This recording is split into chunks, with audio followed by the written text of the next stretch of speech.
بسم اللہ الرحمن الرحیم۔ تو اولاد اچھی ہوگی۔ میں ان جوانوں سے جو ابھی شادی کی تیاریاں کر رہے ہیں ایک جملہ کہتا ہوا گزروں کہ سفید چمڑی کو اور ظاہری حسن کو دیکھ کر متاثر نہ ہوا کرو، بلکہ دیکھا کرو کہ یہ کون سی جگہ پر پروان چڑھی ہے یا چڑھا ہے۔ میرے نبی ارشاد فرما رہے ہیں خبردار اتقوا خضراء الدمن، گندگی میں اگنے والے پودے سے بچو۔ وما خضراء الدمن یا رسول اللہ کے رسول، یہ گندگی میں اگنے والا پودا کون سا ہے؟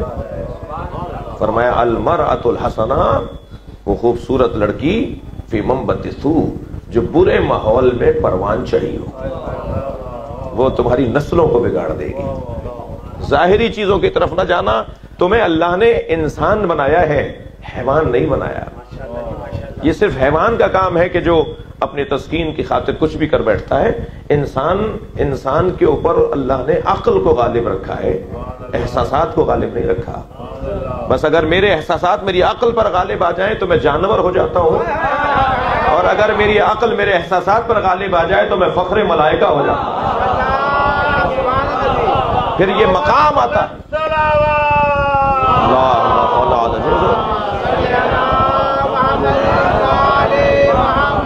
پھر یہ مقام آتا ہے کہ فرشتے مجھے سجدہ کرتے ہوئے نظر آتے۔ یہ فرشتوں نے مجھے سجدہ ہی اس لیے کیا، بھائی مجھے سے مراد میرے دادا کو کیا، میں انہی کی نسل تو ہوں۔ سلوات پڑھ لیں گے محمد و آل محمد پر۔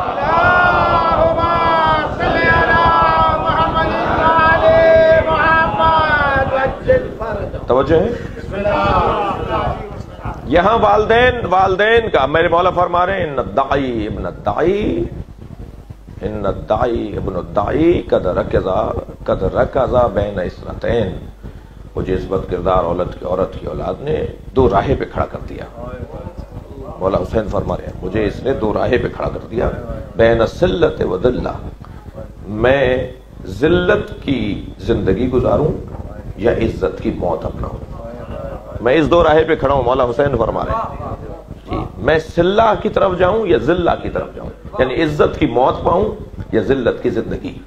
یہ جملہ کہہ کے فوراً فرمایا ہے ہاتھ من الذلہ، اور یقین رکھو کہ ذلت اہل بیت سے دور ہے۔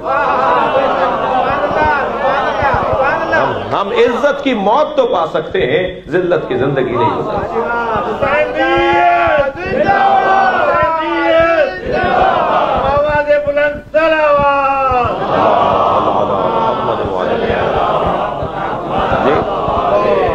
یا کیا کہا تھا جب حر نے لگام فرس کو تھاما تھا؟ امام نے اس وقت بھی کہا تھا ثقلت کا امک، اے حر تیری ماں تیرے غم میں بیٹھے۔ یا آپ نے ابن مرجانہ، جی مرجانہ کیا بیٹا، بد کردار عورت کا بیٹا۔ یا جب مولا سے ولید نے کہا تھا کہ خط دیا یزید کا کہ آپ بیعت کریں، یزید کا حکم ہے کہ آپ سے بیعت لے لوں، اور اس میں لکھا تھا کہ اگر حسین بیعت نہ کریں تو حسین کا سر کاٹ دینا۔ امام نے وہ خط واپس کرتے فرمایا کہ رات کی تاریکی میں، تنہائی میں، اکیلے میں دو آدمیوں کے سامنے تم مجھ سے سوال بیعت کر رہے ہو، کل دن نکلنے دو، سارے مدینے کو بلاؤ، سارے شہر کو بلا کر مجھ سے یہی سوال کرو۔ یہ اجتماعی مسئلہ ہے نا بھائی بیعت کا مسئلہ اجتماعی مسئلہ ہے نا۔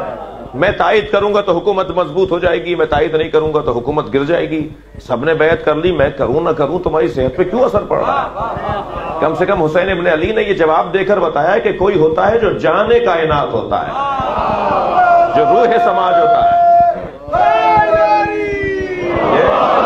جو روح سماج ہوتا ہے، جس کے بغیر سماج نہیں ہوتا۔ سب نے بیعت کر لی، اب کیا فرق پڑتا اگر امام حسین بیعت نہ کریں؟ لیکن حسین کے بیعت کرنے سے ہی حکومت بنے گی، حسین کی بیعت نہ کرنے سے حکومت گرے گی۔ یعنی سب کی بیعت کے بعد ایسا لگ رہا ہے ایسے جیسے میری حکومت بنی نہیں ہے، تبھی تو امام حسین سے بیعت مانگ رہا ہے نا۔ حضرت فرمایا کل سب کے سامنے، پورے شہر کے سامنے مجھ سے سوال بیعت کرنا، اور پھر میں تمہیں جواب دوں گا۔ یہ کہہ کر امام لوٹ رہے تھے کہ مروان نے کہا کہ اگر آج حسین چلے گئے تو پھر تمہارے ہاتھ نہیں آئیں گے، بیعت نہیں لے پاؤ گے۔ مروان ابن حکم نے جب ولید سے کہا تو حضرت مڑے اور حضرت نے وہاں بھی یہ جملہ فرمایا اتقتلنی انت ام ہوا ابن درقہ، اے نیلی آنکھوں والی کی اولاد. مشہور تھی نیلی آنکھوں والی. اب یہ کیوں یہ سارے جملے میں اس پہلو کی طرف، کیونکہ ہم پر سوال ہوتا ہے کہ یہ شایان شان نہیں ہے، یہ شایان شان نہیں ہے کہ امام حسین جو ہے وہ کسی کی ماں کو ایسے مخاطب کریں، مولا علی کسی کی ماں کو مخاطب کریں، مولا علی کسی کے باپ کو مخاطب کریں. جی یہ شایان شان نہیں ہے اہل بیت کے لیے، وہ اس گھرانے کے لیے. تو اس کا دوسرا پہلو میں عرض کر رہا ہوں، جس پہلو سے یہ بات واضح ہوگی کہ شایان شان ہے، اس لیے کہ حسین ابن علی ماں باپ کو ٹھیک کر رہے ہیں تاکہ نسلیں ٹھیک ہو جائیں. صلوات پڑھیں گے محمد و آل محمد.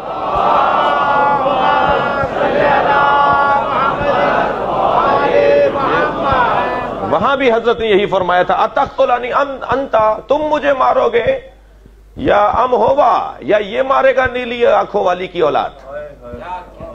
یہ کہہ کر میرے مولا جب لوٹے ہیں تو کیونکہ آواز بلند ہو گئی تھی اور حضرت عباس کو حکم یہ تھا کہ تم باہر رہو گے کیونکہ بلایا مجھے گیا ہے، مذاکرہ مجھ سے ہے، ملاقات مجھ سے ہے، تو اگر تم دیکھو گے کہ مجھے تکلیف پہنچا رہا ہے پھر تمہیں اجازت ہے کہ تم آ جاؤ. اور جب مولا کی آواز اونچی دیکھی تو حضرت عباس دربار میں داخل ہوئے. حضرت نے فرمایا مولا حکم کریں کہ اس نے آپ کو تکلیف پہنچائی. امام نے دربار سے اپنے گھر کا رخ اختیار کیا. بات یہ تھی کہ توفیق، یہ جو جتنی بھی شخصیات ہیں، جتنے بھی بڑے لوگ ہیں، جتنے اچھے لوگ ہیں، بڑے سے مراد ہماری اچھی ہے، اچھے لوگ ہیں. بڑا اسے نہیں کہتے کہ جس کے کپڑے بڑے ہوں، جس کی گاڑی بڑی ہو، جس کا بنگلہ اچھا ہو، جس کے پاس پیسہ زیادہ ہو. ویسے بھی لمبے قد والوں کو بڑا ماننا کوئی معیار نہیں ہے.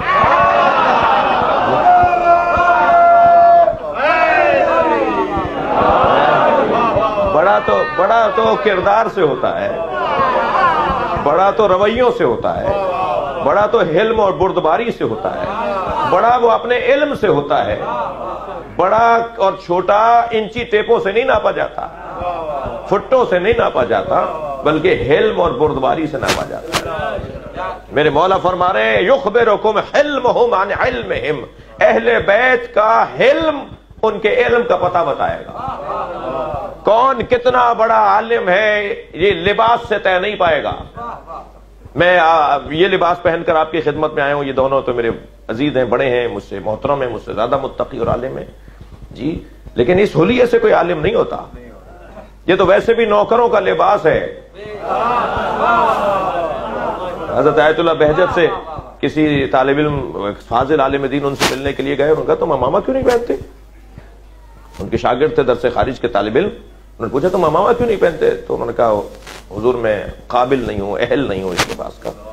تو حضرت آیت اللہ بہجت نے اپنی پیشانی پہ ہاتھ مارتے ہوئے فرمایا مگر میں قابل ہوں؟ قابل تو صرف اہل بیت ہے. یہ لباس قابلوں کا نہیں ہے، نوکروں کا ہے. بس اگر یہ بات میں اپنے ذہن میں بٹھا لوں تو نوکر وہی اچھا ہوتا ہے جو مالک کا خیال رکھتا ہو. غور فرمائیں گے، جتنا میں مالک کا خیال رکھوں گا اتنا ہی مالک کے چاہنے والے مجھ سے راضی رہیں گے.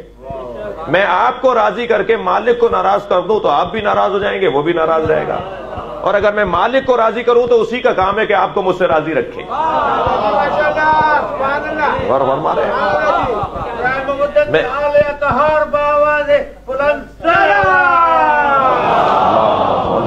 اگر آپ ہمارے لیٹسٹ ویڈیوز کے بارے میں جاننا چاہتے ہیں تو ہمارے چینل کو سبسکرائب کریں اور بیل آئیکن کو پریس کریں. شکریہ.